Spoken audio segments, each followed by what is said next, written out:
بسم اللہ الرحمن الرحیم۔ السلام علیکم تمام دوستوں کو علم ستارے اور ہم یوٹیوب چینل میں خوش آمدید کہتا ہوں۔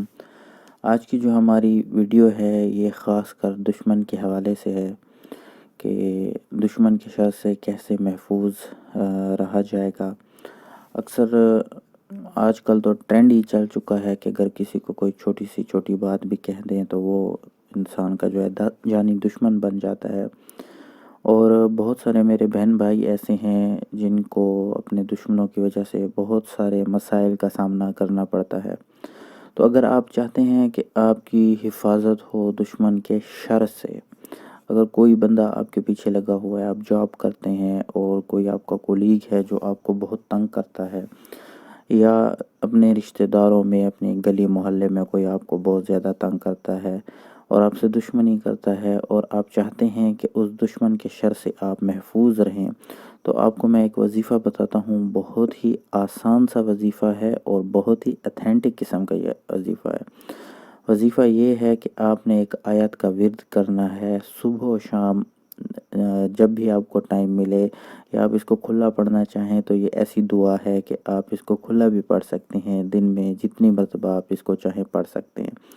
ہے بھی بہت آسان سی دعا یہ ہے کہ آپ نے پڑھنا ہے اللہم انا نجعلک فی نحورہم ونعوذ بک من شرورہم۔ آپ نے یہ دعا پڑھنی ہے جس کا مفہوم ہے کہ اے اللہ، ہم مدافعت کے لیے تجھے ان کے مقابلے میں کرتے ہیں اور ان کے شر سے تیری پناہ حاصل کرتے ہیں۔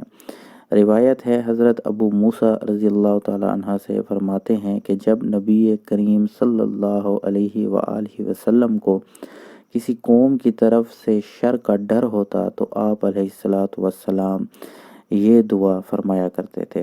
تو آپ اس دعا کو پڑھیں تو انشاءاللہ آپ بھی دشمن کے ہر قسم کے شر سے جو ہیں وہ محفوظ رہیں گے۔ آپ کا دشمن آپ کو کسی قسم کا نقصان نہیں پہنچا سکے گا۔ ہمارے چینل کو ضرور سبسکرائب کر لیں اگر آپ چاہتے ہیں کہ آپ کو اسی قسم کی ویڈیوز ملتی رہیں، تو آپ چینل سبسکرائب کر لیں۔ اس کا فائدہ آپ کو یہ ہوگا کہ میں جب بھی ویڈیو اپلوڈ کروں گا تو اس کی نوٹیفیکیشن آپ کو فوراً چلی جائے گی۔ تو اگر اپنی کوئی رائے دینا چاہتے ہیں تو آپ وہ بھی کمنٹ باکس میں دے سکتے ہیں، یا آپ کوئی چیز پوچھنا چاہتے ہیں تو وہ بھی میں آپ کو انشاءاللہ ضرور گائیڈ کروں گا، کمپلیٹ گائیڈ کروں گا۔ تو اب مجھے اجازت دیجیے، پھر ملیں گے نئی ویڈیو میں، تب تک کے لیے خدا حافظ۔